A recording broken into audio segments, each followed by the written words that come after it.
The Academy of Motion Picture Arts and Sciences has invented a new category of Oscar. This year at the award ceremony, they'll give a statuette to Best Popular Movie. That's right. Fearing that the award show is sinking into stultifying irrelevance and alienating political diatribes, the Academy will try to entice viewers back to the show by honoring movies that people have actually seen instead of the unwatchable trash they usually celebrate. In light of the new award for popular films, it seems the Academy might want to add a couple of other categories as well. For instance, they might give an award to Best Intersectional Crapfest that no one saw, but that proves our virtue. So they can deliver a statuette to the sequel to Moonlight, Moonlight 2, this time the gay black man is crippled. They might also have an award for Best Attempt to Normalize Sexual Deviancy. The first statuette would go to the musical biopic Never Say Neverland, in which convicted pedophile Victor Salva directs Kevin Spacey playing Michael Jackson, playing Roman Polanski, directing Charlie Sheen, playing Harvey Weinstein, hiring Victor Salva to direct Kevin Spacey as Michael Jackson. Another relevant Oscar category might be Best Performance by a White Man that was overlooked in order to give an award to a black man who didn't actually deserve it. This award could be given in honor of Will Smith to celebrate his performance in Concussion after someone sees Concussion and finds out whether his performance was any good or not, and then celebrates it anyway, just to stop his wife's complaining about make-believe racism. The Academy might also give an award for Best Actress in a performance as a woman who had no moral agency when she decided to sleep with a sleazy producer to get the part that made her career. All in all, I think we can look forward to the next Oscar ceremony as a moving tribute to an art form people used to give a damn about. Trigger warning, I'm Andrew Klavan, and this is The Andrew Klavan Show. I feel hunky-dunky, life is tickety-boo. Birds are winging, also singing hunky-dunky-doo. Ship-shape, tipsy-topsy, the world is zippity-zing. It's a wonderful day, hurrah, hooray! It makes me want to sing. Oh, hurrah, hooray! Oh, hooray, hurrah! All right, we come here today at the very brink of the Klavanless weekend. So like I said yesterday, suck all the Klavan-y goodness you can get out of this show, because it's going to have to last you like a camel. It's a camel crossing the desert. It's going to have to last you through the days, the hard days to come. Hey, if you missed yesterday's show and my interview with the God King of the Daily Wire, Jeremy Boring, about the internet, really go back and watch it. I thought that was just a great interview. You know, one of the things I give Jeremy if you think I give Knowles a hard time, I give Jeremy such a hard time that I have to pause sometimes and remember, you know, a lot of conservative content on the internet, Jeremy is behind it. PragerU, some of Bill Whittle's stuff, some of my stuff, you know, just so much stuff that he just, you know, he never says anything, and all we do is pound on him. And he's actually been really one of the hidden hands behind the conservative movement, especially online.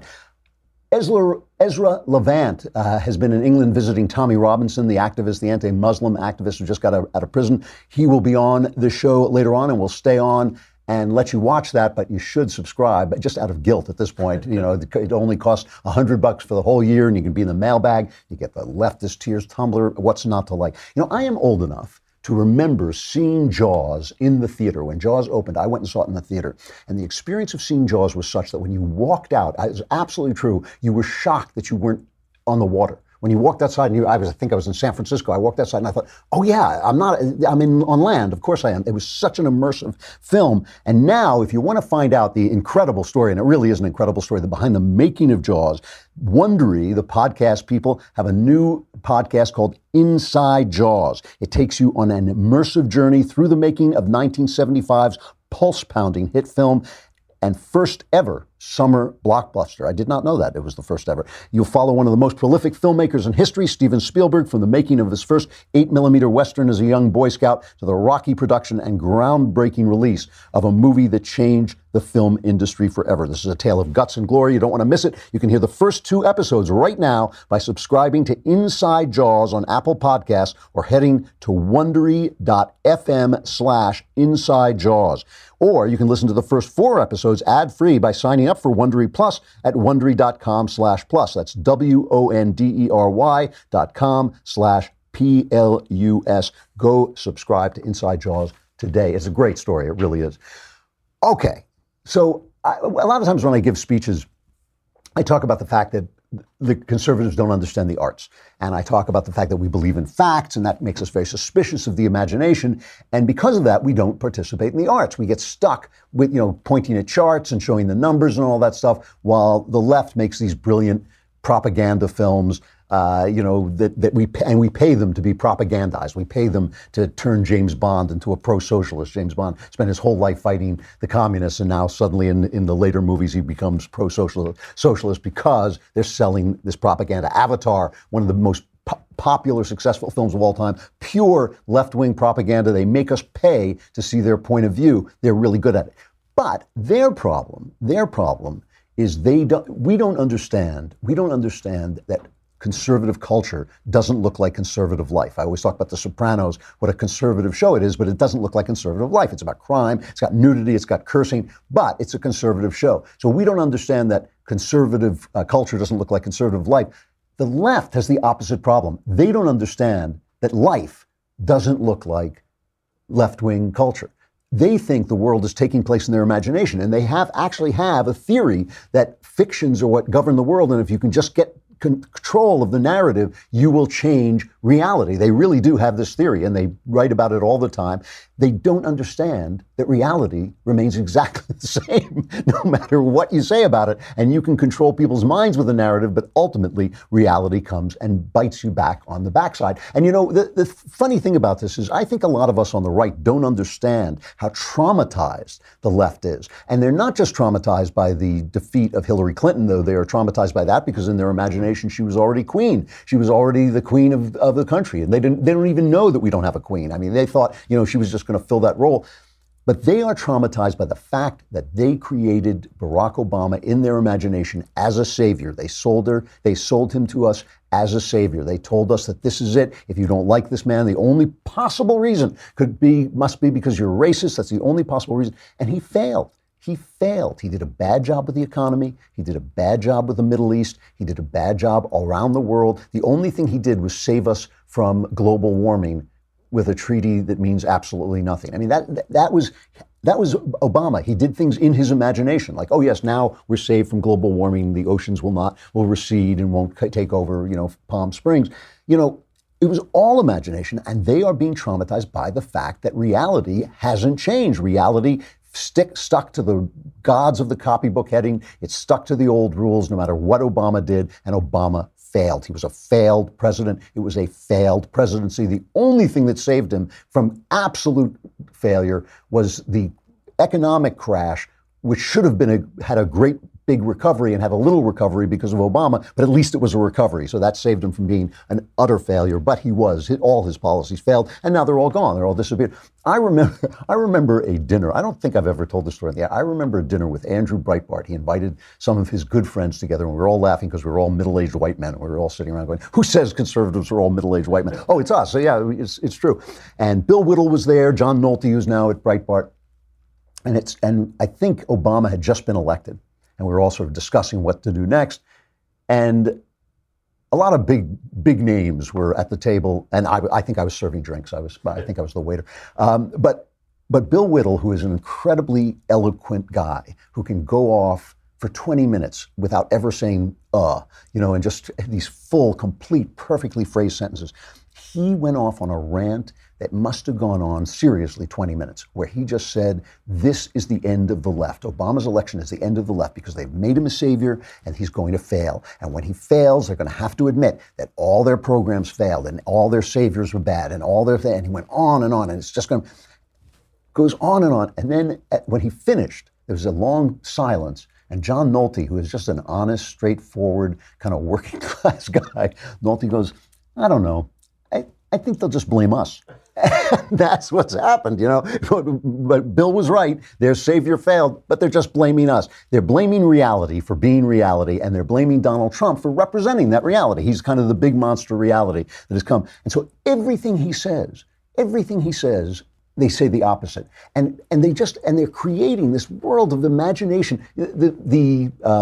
The elections yesterday, the primaries and all this, they had a close run. They almost got this seat in Ohio that they wanted desperately. They lost it. And they've been just touting this thing that it was a moral victory. So this is how much in their imaginations the GOP strikes back with an ad. It's a great ad, just showing. But listen, it's not just the ad, but listen to the news people trying to sell this to us as a victory, and then finally deflating and realizing, nah.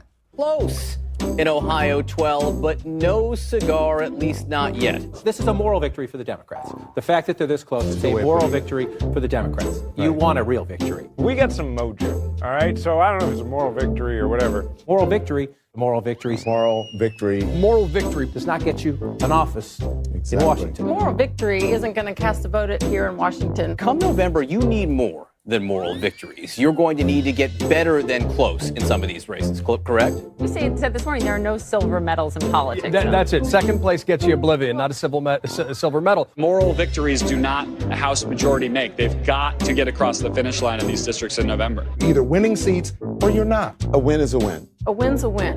It don't matter if you win by an inch or a mile. Winning's winning.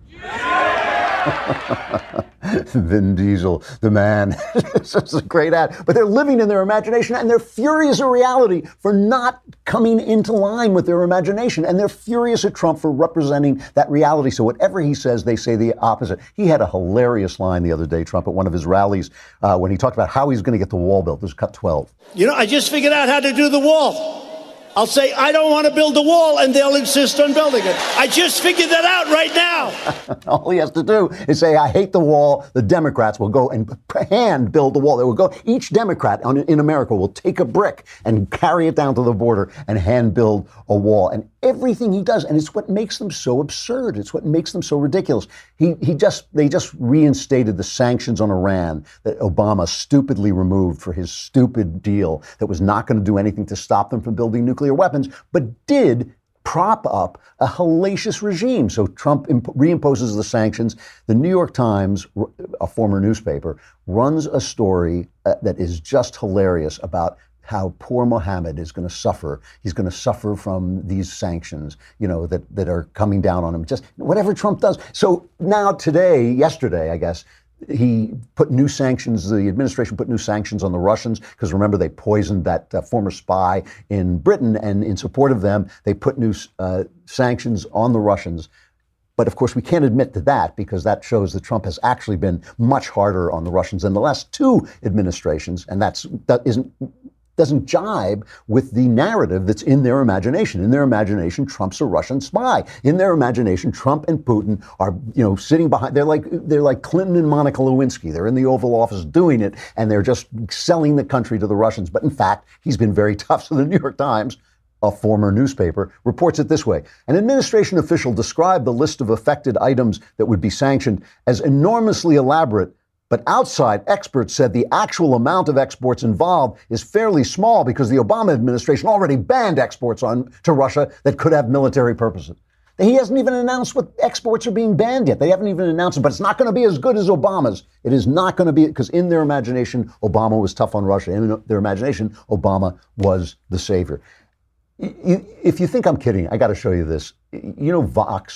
Vox is this very, very left-wing website, and ProPublica, which won the Pulitzer Prize, touts itself as an investigative website, but it was formed by Democrats. It's pro-Democrat, it's pro-left. So Trump is always hitting against MS-13, right? The gangs that have come up. The gangs were formed. There was a revolution in the 70s, I guess it was, in Central America. And all these guys from Central America, from El Salvador, the Honduras, other Central American countries, came up to America as illegal immigrants. And when they were here, they started to form this vicious gang, MS-13. So Vox and ProPublica makes a video saying, well, it's our fault. It's not a Central American thing. They were formed here, which is true. The gang was formed here, but it's Central American gangs, and they're all illegal immigrants. So they start telling us, this is truly, the FBI says this is the most brutal gang in America. These are guys, they love their machetes, they want to cut children to pieces, they do all this horrible, horrible stuff. Here, so help me, I am not making this up. This looks like something that Jay did in the back room, but this is ProPublica and Vox telling us, Trump is demonizing these guys, but they're not that bad. I've been reporting on Long Island for a year, and the MS-13 that I'm seeing on the ground there has almost nothing in common with the MS-13 as portrayed by the government. For one, the Trump administration presents MS-13 as a drug cartel. The drug smugglers and the vile criminal cartels like MS-13. But that's not really the case. MS-13 is not really involved with the international drug trade. The MS-13 members that I've been following are working after-school jobs. They're living with their parents. They get around Long Island on bicycles because they can't afford cars. It's not the kind of gang that you really get any money from. MS-13 isn't a highly organized criminal group. It doesn't have a central leader or global ambitions. But it's been classified as a transnational criminal organization. The Obama-era Treasury Department put the group on a list of sanctioned organizations with groups like the Mexican Zetas and the Japanese Yakuza. But the organization doesn't have that kind of sophistication to really play with the major player.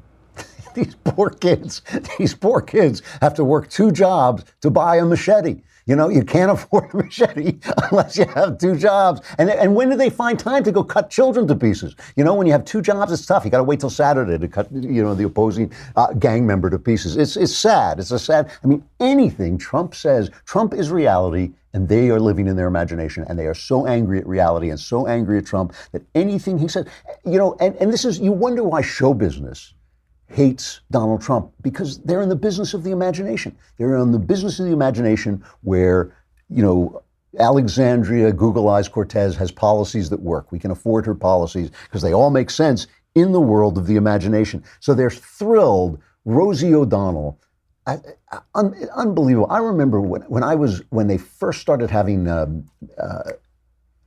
rock videos on TV. There was a station called VH1, I think it was called. This may still be on. And one of the VJs was Rosie O'Donnell. And I used to watch her while I was on the elliptical machine. I would watch the rock videos as I was exercising. And there was this kind of black guy with glasses, and I thought he was really charming and really had a lot of talent. And I thought, boy, this Rosie O'Donnell has no talent. She is going nowhere. We'll never. And of course, the black guy ended up doing like frozen food commercials, and Rosie O'Donnell became a fairly major player.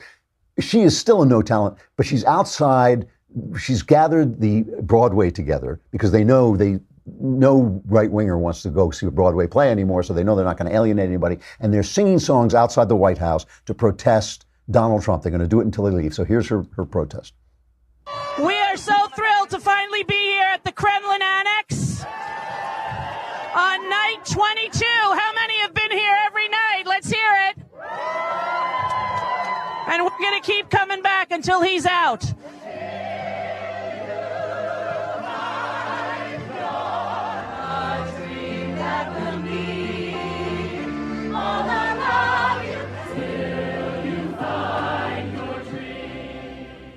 So first of all, Trump wasn't even there when they were doing this, but I think it's kind of like Joshua. If they sing, climb every mountain loud enough, the White House will just crumble. But it's all imaginary. And Rosie O'Donnell is the perfect spokeswoman. They're having her on shows. They're having her on television shows, and they forget that she's a truther. She's nuts. The woman is out of her mind. She's the one who said, well, play it. Do we have that thing from The View? Yeah, this is cut number 8. I do believe that it is the first time in history that fire has ever melted steel. I do believe that it defies physics for the World Trade Center Tower 7, Building 7, which collapsed in on itself. It is impossible for a building to fall the way it fell without explosives being involved. World Trade Center 7. World Trader 1 and 2 got hit by planes. 7, miraculously, the first time in history, steel was melted by fire. It is physically impossible. And who do you think is responsible for that? I have no idea. But to say that we don't know that it imploded and it was an implosion and a demolition is beyond ignorant. Look at the films, get a physics expert here from Yale, from Harvard, pick the school. It defies reason. Let's get one. Popular Mechanics did a whole article explaining why the World Trade Center collapsed exactly what it did, and it didn't melt the steel, although fire is made to use steel, used to make steel, but it didn't melt, it just weakened it so that the supports collapsed. Anyway, it all made perfect sense, of course. There was what I always loved the 9/11 conspiracy because I have no idea what the point of it is. But this is who she is. This is who she is. It's just pure ignorance and pure paranoia. She goes on Chris Cuomo's show on CNN, and even Chris Cuomo gives her a reality check. When you're getting a reality check from Chris Cuomo, you are no longer anywhere near reality. I mean, listen to this. He's not only bad because he's a liar, he's bad because he doesn't know how to inspire people or evoke that emotion in them of What about his truth and of rallies? knowing. And first of all, people are paid, Chris. You know that. People were paid since he went down on the escalator. He pays people to show up at those but rallies. I don't That know is a that fact. I don't know that that's why he gets tens of thousands at the rallies. I think he captures a lot of emotion for He doesn't get tens people. of thousands. When did he get tens of thousands at the last rally? Tell me when. Oh, no, not at the Tampa. I think they only had 9,000 seats and there were people outside. But Rosie, I've seen them. He gets big groups of people who come out. He gives themes that resonate, whether they're positive or not. That's up to other people to decide. Maybe some are. I don't know. I can't. Paid? I don't have the facts that his crowds are bought But you off. can I look don't have on. that. You can look at. Well, you can look at all the requests for extras to come and cheer and with signs for him. You can find those tangible pieces of evidence. Not only are the Trump supporters paid, but they're actually modeled out of the steel that was melted at the World Trade Center. They're completely phony. You know, because they live in their imaginations, because they think that if they don't tell us stuff, if they lie, reality itself will change. I want to end this with just talking about what I think is the biggest news story, or should be the biggest news story of the day, just for its pure sensationalism. The police on Friday raided a compound in New Mexico because they were looking for a missing kid, and they had gotten notes that this kid was in this compound. They raided this compound in New Mexico, found starving children who were being trained. These starving children were being trained to commit school shootings. It was training. I mean, is that not a big story? Is that not a big story? Here is CBS's report when they filed the court documents on this. I'll just give you the first minute, but trust me, it continues this way for 2.5 minutes. See if you can find the missing word in this story. And the missing word, when you find the missing word, you will know why this story is not being reported in a big way. We're going to begin tonight with new revelations about a mysterious compound in northern New Mexico. Nearly a dozen hungry children were found living in filthy conditions. 5 adults face child abuse charges, and court documents today now show one of them is under investigation for training children to commit school shootings. More on this now from Omar Villafranca. Handcuffed and in a jumpsuit, Siraj Wahaj made his first court appearance this afternoon in New Mexico. Wahaj was charged with 11 counts of child abuse, but court documents show he may have been planning something more sinister. A foster parent of one of the children alerted investigators that Wahaj had trained the child in the use of an assault rifle in preparation for future school shootings. Prosecutors revealed the information to make the case he should not be given bail. Wahaj, another man, and 3 women were arrested when deputies raided the complex last week. Find the missing word? Yeah, it's Islam. Islam. It's the way it was an Islamist compound, and that's why they're burying it. It took them days to mention it. I mean, even when they do mention it, they mention it deep in the story. By the end of the story, you can deduce that it was an Islamist compound, but they just leave it out because if they don't tell the story, the reality won't exist. And that is the major flaw on the left. That is their problem on the left. Their problem is reality. All right. We're going to talk more about this because when you want to see the wages of living in your imagination, you can look at Rotherham in England, where all those girls were raped while nobody wanted to admit that it was going on because they were afraid of being called racist. We're going to talk to Ezra Levant about what's happening with Tommy Robinson, who was trying to report on that story and was put in prison for it. But first, it is time for the Left Wing Dictionary. You know, we missed our Tuesday release of the Left Wing Dictionary. We had a little bit of technical difficulties we had to fix, but here is F is for feminism. F. F is for feminism. Feminism is a movement to end the unfair treatment of women by having women complain about every little thing until you just can't stand them. Before feminism, women were forced to stay at home, shaping the souls of a new generation until their children rose up and called them blessed. They weren't allowed to do important stuff like running the Amalgamated Widget Company while underpaying poor minority women to stay at home and shape the souls of a new generation, after the poor minority women had dropped their own children off at unclean, overcrowded daycare centers. Conversely, before feminism, men got all the breaks and were allowed to do cool stuff like work for a living and try not to sleep around, even though they really wanted to. Today, though, because of feminism, women have many rights they never had before. They have the right to miss the experience of raising their children by working 8 hours a day for a man who doesn't care about them before going home to ruin their children's lives by spoiling them because they feel so guilty about not having been there all day. They have the right to enjoy meaningless sex, just like men do, and then get incredibly depressed and feel as if they'd been used and treated like a piece of meat because they were used and treated like a piece of meat by men who enjoy meaningless sex much more than women do.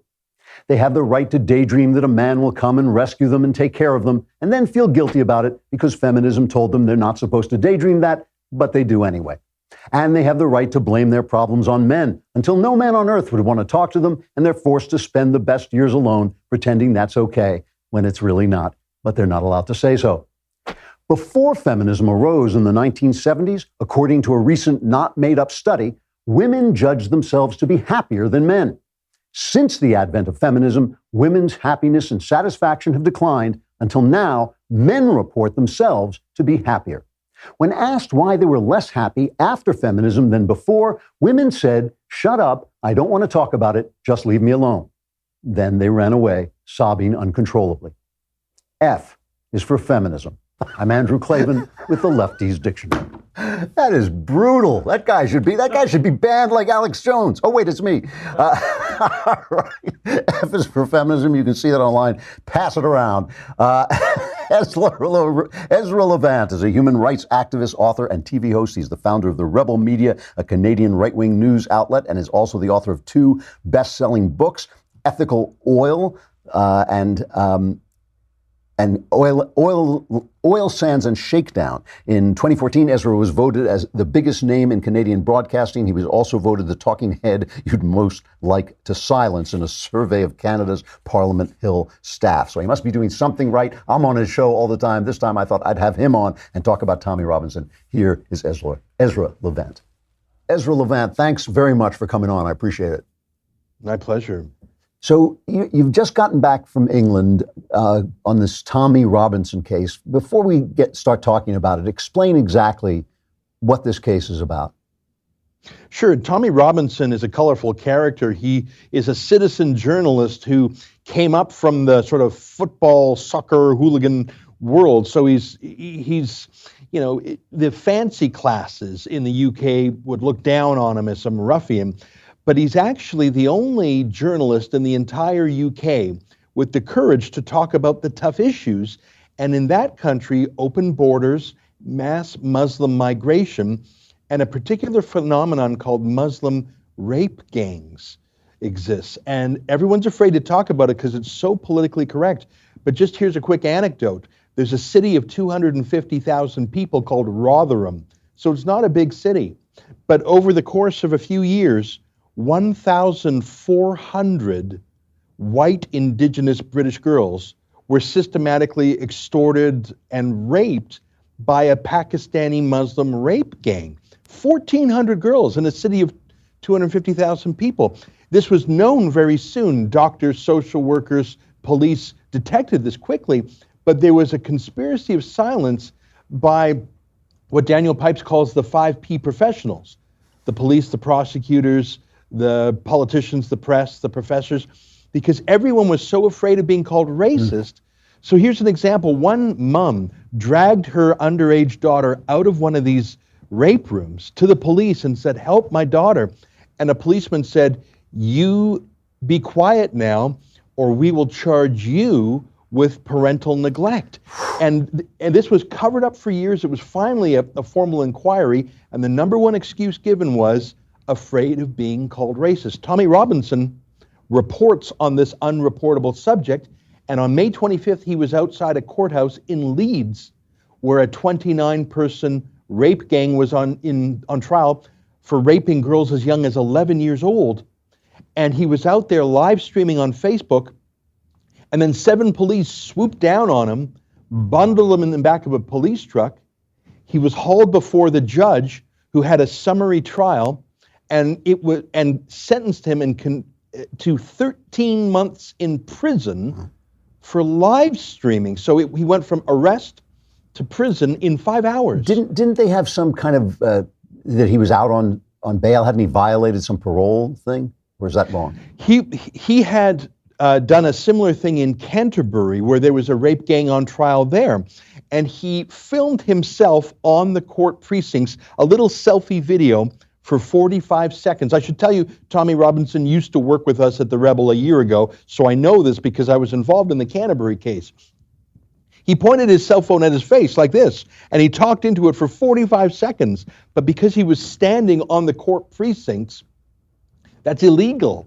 So he just did a little video commentary, 45 seconds. He was given a 3-month suspended sentence. Okay. So that sentence kicked into effect, and they added another 10 months to it. Got it. Because okay. he was standing outside the Leeds court, and he didn't say anything about the trial inside other than the names of the accused. So now he went to prison for 13 months. He's out though. Am I right? Yeah. Now we mustered a crowdfund campaign to hire some excellent lawyers to appeal his conviction and his sentence. And the Lord Chief Justice of the entire England and Wales presided over the case with the Court of Appeal, and he won. So after 2 months, and he served it in solitary confinement. Can you believe that? Wow. Because, as you can imagine, Muslim prison gangs, I mean, in the United States, you have different ethnic gangs in prison. You have Hispanic gangs, black gangs, white gangs, I guess. In the UK, the dominant prison gangs are Muslim. And in fact, when you're in prison, you often convert to Islam to be protected by the Muslim gangs. So Tommy Robinson had a fatwa on his head. Any Muslim prisoner who would murder him would become a hero. So he had to be put in solitary or he'd be killed immediately. Wow. Well, you can't live for 13 months in solitary. They had him in prison for 2 months, and the Muslim prison gangs worked the kitchen. So he couldn't eat anything that wasn't sealed or wrapped because they would say, "Oi, Tommy, how's your food, eh?" Because they were trying to poison him. So he lost 40 pounds in prison. He asked for permission to get more food. The prison warden said no. He lost 40 pounds. We finally sprung him out of prison last week. He looks like a concentration camp survivor. He was not fat to begin with. He was like 170 pounds. He's a grown man. He's 135 pounds now. And here's the crazy thing. They're sending him back to court next month to have a rehearing. They want to throw him back in prison again. For the same thing? For the same thing, because the Court of Appeal threw out the conviction and the sentence saying it was procedurally flawed in about 6 different ways. But instead of throwing it out, they said, so have a retrial of the same offense and do it right and put him away right. The Court of Appeal was an incredible vindication that his first conviction was flawed, onerous. He was sentenced to under the wrong provisions. He was not given a right to a fair hearing. He didn't have proper counsel. There were so many things flawed with it. He was obviously treated improperly in prison, but instead of letting the man go after a 2-month prison term, the Court of Appeal said, oh, just do it over again and just get it right this time. So he's in jeopardy of more prison. I should tell you that he is the first journalist in the UK to be imprisoned for contempt of court since 1949. So it's just not done in the UK. So now you're Canadian, why are you going over there? Well, as I mentioned, Tommy used to work for us here at the Rebel. He was our UK journalist. And I mean, I became friends with him, and we fought on his side to get him out of trouble in the Canterbury rape gang trial. So he's independent now, but when I saw him get locked up in the back of that police truck, his last words were, "Get me a lawyer." Right. And I thought, well, I can do that because I know all these lawyers in the UK from when Tommy worked with us. So, I mean, I met his wife and his kids, and the idea of Tommy Robinson going to prison for 13 months because he was reporting out, and all he did was say the names of the accused, and he read them off the government broadcaster website, the BBC. At this moment, Andrew, you can go right on the BBC website and Google the Huddersfield rape gang. They call it a grooming gang. The Huddersfield grooming gang. You could read the 29 names off the BBC website right now. All Tommy Robinson did was read the government website into Facebook, and he was arrested for contempt of court because they said that was disrupting and endangering the integrity of the trial simply to read those names on the live stream. Now let me ask you this. I mean, I'll have if you can give me a hand with this, I'll have Tommy on the show and I'll let him make his case and interview him directly if he wants to come on. But meanwhile, I have heard all kinds of things about Tommy Robinson personally, that he has been arrested for violence, for domestic abuse. I know he was part of the British National Party, which is an actual fascist party. I'm not sure how long he was with them. Are we, even though he's right about the rape gangs, is it possible that he is on the wrong side in a lot of other ways? I heard so many bad things about Tommy Robinson because I relied on the internet, the mainstream media. So when I remember my first interview with him via Skype, I was sort of nervous. I said, Tommy, they say all these things about you. How do you feel about the Jews? How do you feel about this and that? And I realized that a lot of it was misinformation. When I first met him in the UK, I met him with his best friend since childhood, who happens to be black. His key allies are Sikh, because Muslim rape gangs, they attack British girls and Sikh girls, oddly enough. It's true that he was the founder of something called the English Defence League, but when it became too intolerant and racist, he abandoned it. He actually shut down the organization that he created. It's not true that he was arrested for domestic violence. That's simply not true. I mean, he got into a shouting match, and then he got into a scuffle with an off-duty police officer. Like I said, in my first mention of him, he comes from that football hooligan world. Tommy is no saint, but although he has his vices, he has one enormous virtue. He's willing to speak truth where the rest of the media and the 5P professionals in the UK are silent. Tommy Robinson is not the gentlest of souls, but he has one characteristic of stubbornness that is so necessary to smash the information cartel there. Let me give you a little anecdote. You know Piers Morgan, you know who I'm talking about. He hosts a show called Good Morning Britain, just like Good Morning America. When he invited Tommy Robinson on to debate Islamic rape gangs and the Quran. That was the highest rated show in Good Morning Britain's history. Now, why is that? Because Tommy was very articulate. And he talked about, he's published an annotated Quran. It went to #1 on the British bestseller list. And so he's not just a yob. He's very articulate. He has another best-selling book called Enemy of the State that talks about how the police decided that Tommy Robinson was an easier problem to solve than the Islamification of the UK. Oh, don't get me wrong. I'm not saying he's the gentlest man you'll ever meet, but sometimes our free speech champions, we have to take them as we find them. He's not perfect, but they're going, just like they're going after Alex Jones in the United States, and he's difficult sometimes for people to abide. Well, that's the point. They go after the low-hanging fruit, and then it's Alex Jones today, it's Breitbart tomorrow, it's Ben Shapiro the day after that. Sure. It's Tommy Robinson today, and then maybe it's a more mainstream newspaper the day after that. I don't feel comfortable with the United Kingdom, the mother of so much liberty, putting a journalist in prison because he was saying the names of 29 accused rapists. Let's talk about the bigger issue for a minute here. Obviously, this wave of immigrants that has come on has created a tremendous problem. Obviously, too, there is something truly, truly wrong with a society that lets its children be raped because they don't want to be accused of racism. Something has gone desperately wrong with that kind of society. No question about it. And I know that Canada has problems with free speech, too, now, where they don't want people, they actually have committees that can stop you and penalize you for saying things that are outside of the leftist realm of approval. Let me ask you this. Is there a way forward with this incredible Muslim influx? Is there a way that these people can be taken in and assimilated and adapted, or do you feel that it is just impossible? Do you feel that Islam and the West can't live together?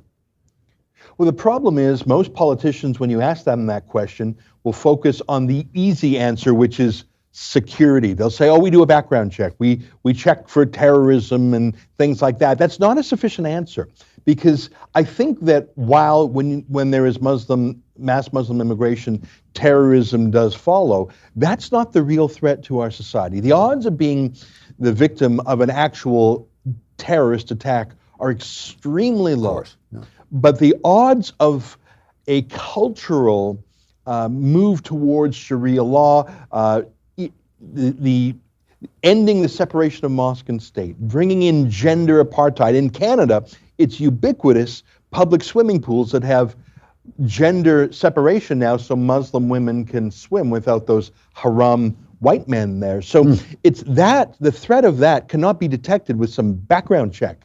You can't type someone's name into a computer and then say, oh, this person will undermine the separation of mosque and state, the equality of men and women. This person doesn't like Jews or Hindus or Christians for that matter. Those things you have to test with a values test. And that's when you get into that queasy, oh, I don't want to be racist moment that we saw in Rotherham. Here's the thing about Islam. There are wonderful people from that world who love our Western values. Salman Rushdie is the most obvious example. But what we are not doing is we're not separating the wolves from the lambs. When Europe takes 2 million Muslim migrants and does not sort them, in fact lets them sort themselves, basically the strongest and the fastest young men who can get over to Germany and France, we're not sorting the wolves from the lambs. In fact, we're taking a disproportionate number of wolves. I believe in taking people from Muslim countries who are enlightened and liberal and progressive in their Islam. And there are wonderful examples of that, Ayaan Hirsi Ali being a famous example. But we are not even vetting people whether or not they're a cultural fit. And the thing is, if you have a small Muslim migrant population, that's not a big issue. But in many towns in the UK, like Luton, where Tommy Robinson was from, Malmo in Sweden, Rotterdam in Holland, where you have 30, 40, 50% of the people being Muslim, it no longer has the characteristics of Holland or UK or Sweden. It becomes a ghetto where niqabs and hijabs are the norm, where Sharia courts de facto mete out the law, where alcohol is banned, gays are beat up, and terrorism festers, like Molenbeek, Belgium. So it's actually about numbers, and we're not vetting, we're not sorting. It would be as if in 1940, the West were taking Germans. Okay, I like Germans too, but let's sort the true refugees from the perpetrators there. So let me ask you, this is the last question because I'm out of time, but the people you mentioned as people who are enlightened in Western, Salman Rushdie, Ayaan Hirsi Ali, they're not Muslims. They've abandoned the faith, essentially. What do you propose that Europe, and I assume Canada, what do you propose they do about the Muslim population that's already there? Well, I think the first rule of holes is when you're in one, stop digging. I think you just can't have I think we have to vet for cultural fit. It's not just language. I mean, you need to know the language. Many don't. You need some job skills. Many don't. But you need cultural skills. How do you feel about women being uncovered? How do you feel about women? We have mass Syrian migrants that Justin Trudeau, our prime minister, brought over. They don't do well when a female teacher in high school says, sit down. They slap back physically. That is a cultural fit question. And we just don't have an obligation to bring over people who will change our core cultural values. I think it's so tough. In Rotherham, this was such a tricky question. They literally allowed an entire generation of girls to be raped, and not just once, but repeatedly and endlessly for years, rather than being called racist. Yeah. They prefer rapist to racist. That will kill us all. That is an atrocity.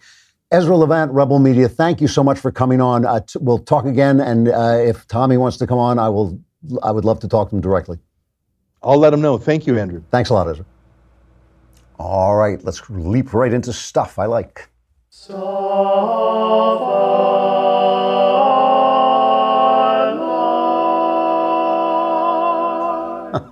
That's a little barbershop quartet there. Jason Kaspar sent that one in. We're still vetting them, so keep sending. We'll play them. All right, now on Stuff I Like, I have been very, very careful not to allow any form of nepotism or friendship to affect my choices of the things I recommend, because I don't want this to become a forum where I'm constantly being called up and people are saying, oh, can you put my stuff on Stuff I Like? So I haven't done that. I'm making an exception in this case because of my own feelings about this. And I want to talk about the book of Isaiah, or as the British say, Isaiah, because the British are just so annoying. Now, the book of Isaiah, the prophet Isaiah, is the book that Jesus quoted more than any other. And the reason, when you read it, seems obvious. It's because Isaiah's theme is that you should not depend on the physical world, you should depend on God.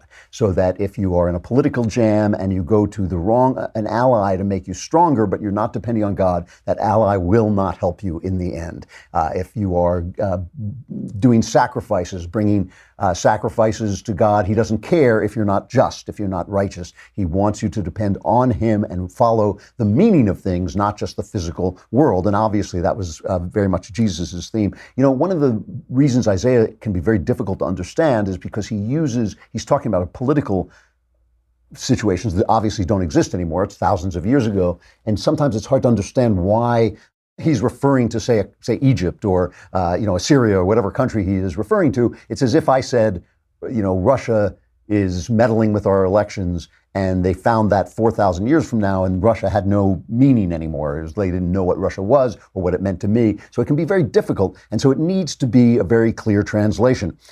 Let me just read a little bit of a new translation of the first book of Isaiah.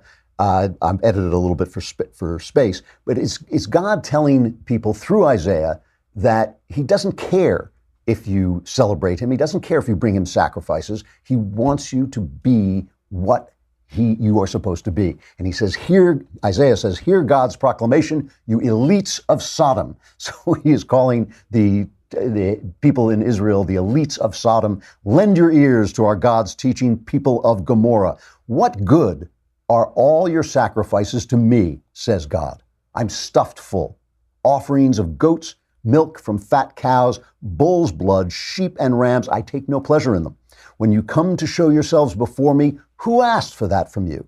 To trample my courtyards? No more. Stop bringing worthless gifts, sweet-smelling incense. It's vile to me. When you stretch out your palms, I'll hide my eyes from you. Even when you multiply your prayers, you'll get no audience from me. Your hands are full of blood. Wash. Get pure.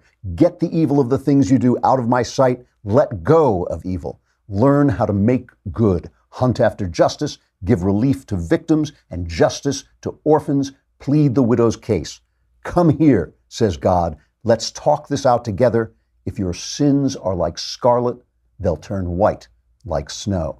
This is a brand new translation by my son Spencer, who is a brilliant scholar at Oxford, and he is crowd editing this. He is putting it up chapter by chapter on his website and wants you to read it and send him your opinions of how the translation reads, how it feels to you. And I think it is a really worthwhile project because he calls it the Isaiah Project, and we need a new translation of this book because it can become very obscure over time, even though obviously the King James is a beautiful translation. It gets hard to read over time. So he's going to publish this one chapter at a time, and he would love to have you come and read it and comment on it. To find it, go to his website. It's called rejoice-evermore.com. rejoice-evermore.com. And you can find the Isaiah Project, read his new translation chapter by chapter as it comes out, I think one chapter a week, and comment on it. It would be a big help to him. And I think I think the translation is absolutely beautiful. And I think, your comments will obviously improve it. I'm sorry, that's all I can do. The Klavanless weekend is here. I've staved it off as long as I possibly could. You're stuck. You're screwed. I'm Andrew Klavan. This is the Andrew Klavan Show. Survivors gather here on Monday.